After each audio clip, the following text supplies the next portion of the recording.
Alors, on va faire une petite vidéo pour parler de comment protéger son épargne lors des crashs. En fait, ce que je veux surtout vous montrer, c'est qu'il existe des moyens, surtout pour les fortunés. Après, vous pouvez le faire aussi, mais surtout pour les fortunés font tout ça, de se protéger des crashs. Donc, quand vous lisez dans les médias traditionnels, les gens ont perdu du temps dans la bourse aujourd'hui parce que la bourse s'est cassée la gueule. C'est pas vrai du tout en fait. Donc, je vais juste vous montrer un petit peu les outils pour faire ça. On va parler des inverses ETF, des options et ensuite changer l'allocation. Donc, on va commencer par les inverses ETF. Donc, il y a des ETF hein, sur la plupart des index, mais il y a aussi des inverses ETF sur les mêmes index en fait. Donc là, j'ai pris une liste de quelques inverses avec leurs effets de levier. Par exemple, on voit que SQQQ, c'est un 3 fois inverse sur le QQQ. Et SH, c'est un 1 fois inverse sur le SP500. Donc si vous avez du SP500, si vous voulez vous protéger pendant on va dire, allez, quelques semaines tout au plus d'un crash, genre quand vous savez que Trump va annoncer des tarifs, des trucs comme ça, vous achetez du SH, comme ça vous n'avez pas à vendre votre SP500, vous n'avez pas de taxes à payer là-dessus. Vous achetez du SH le temps pour garder votre portefeuille neutre le temps que la mauvaise nouvelle passe. Donc là j'ai fait un graphe où j'ai graphé le SP500, le SPY, l'index qui traque le SP500. Et j'ai graphé SH, justement, celui dont on parle, qui est l'inverse du SPY. Et vous voyez bien, en fait, quand le SP500 monte, donc comme là, je sais pas si c'était, j'ai plus l'âge, on va dire au début de la semaine, ça a monté. L'inverse, du coup, lui, se casse la gueule. Mais par contre, là, quand vous voyez que le stock market tombe, SH monte. Et en fait, vous voyez bien que si vous avez les deux, vous êtes neutre. Donc l'idée, c'est voilà, si vous tradez le SP500, quand vous pensez qu'il va y avoir beaucoup de volatilité, si vous voulez être safe, vous achetez SH et du coup, votre portefeuille devient neutre. Et quand vous avez fini de vous protéger, vous vendez SH et du coup, vous profitez de nouveau de la hausse. Et ce qui se passe aussi, c'est que du coup, SH, même si vous avez perdu de l'argent, imaginons que vous étiez un peu trop, vous aviez un peu trop peur pour rien, c'est du short terme, vous pouvez déclarer ça en tax loss et vous payez, ça réduit vos impôts en fait ici, en tout cas ici aux US, hein, je ne sais pas en France comment ça marche. Après, il y a même certains avec du leverage, donc des 3X. J'en ai graphé un autre là qui est SPXS, qui est SP500 3 fois leverage. Donc vous voyez que quand le SP500 il monte, lui il se casse la gueule, hein, puisque c'est 3 fois l'inverse. Mais par contre, quand le SP500 tombe, lui du coup il monte. Bon, et là, on voit, c'est quand je crois que Trump avait enlevé certains tarifs, du coup, là, il s'est de nouveau écrasé. Mais l'intérêt d'avoir du leverage, c'est que si vous avez, je sais pas, 3 millions investis sur le SP500 et que vous voulez temporairement vous protéger, vous avez juste 1 million à dépenser en SPXS parce qu'il y a le 3 fois leverage.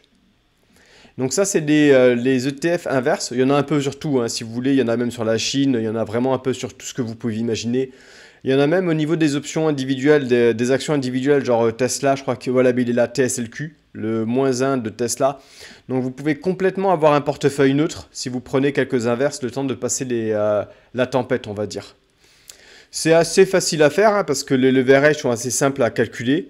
Bon, il ne faut pas oublier après de le fermer parce que sinon le portefeuille est complètement à l'équilibre. Par exemple, là, je crois que c'était vendredi, la bourse a bien monté, mais comme moi j'avais des leverage inverses pour être neutre, du coup, j'ai pas profité du gain, hein. C'est ce que vous voyez. Si vous avez du SPXS, quand le stock monte, et du coup, ça va plomber en fait.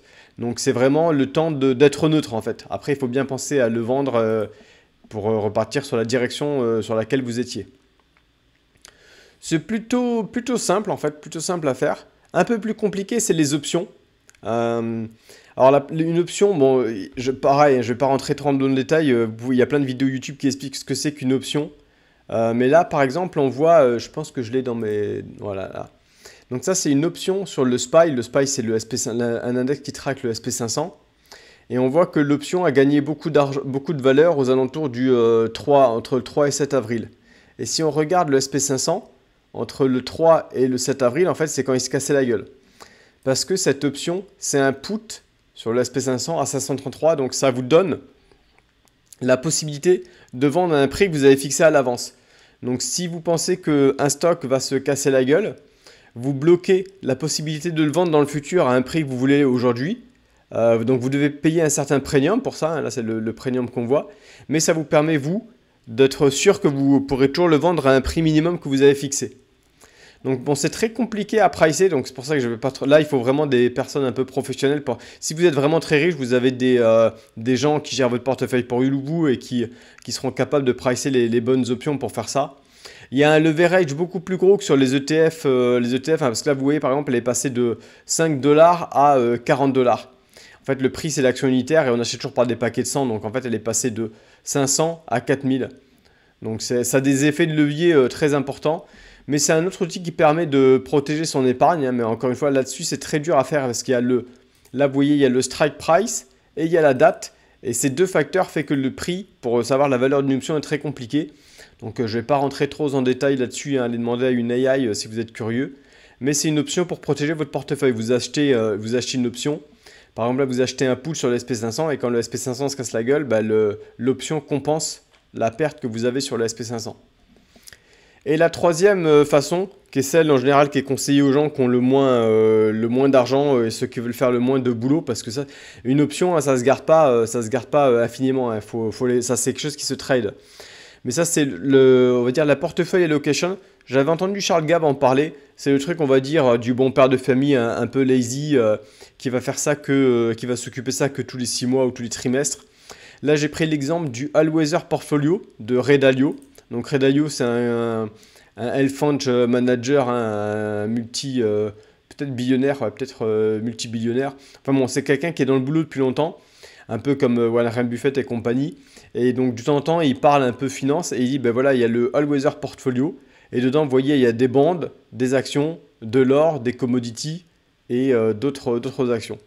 Et l'idée, c'est qu'en fait, vous n'allez pas forcément gagner beaucoup, mais quand un se casse la gueule, les autres vont compenser.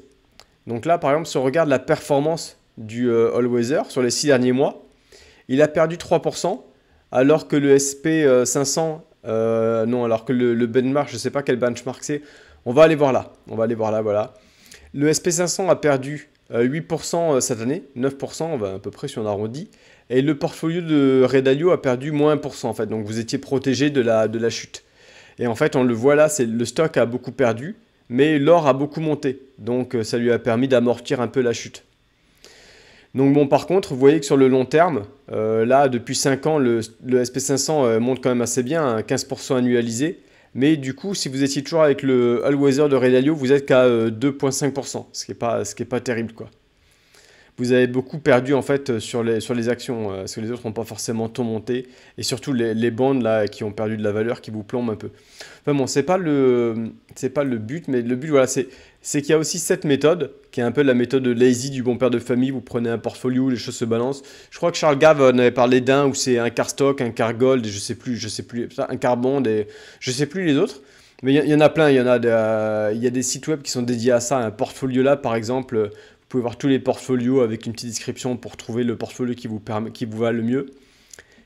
Mais encore une fois, le but là, c'est de vous dire qu'il est possible de se protéger de crash pour votre portefeuille et que toutes les personnes qui ont suffisamment d'argent ont des gens en fait qui font ça pour eux.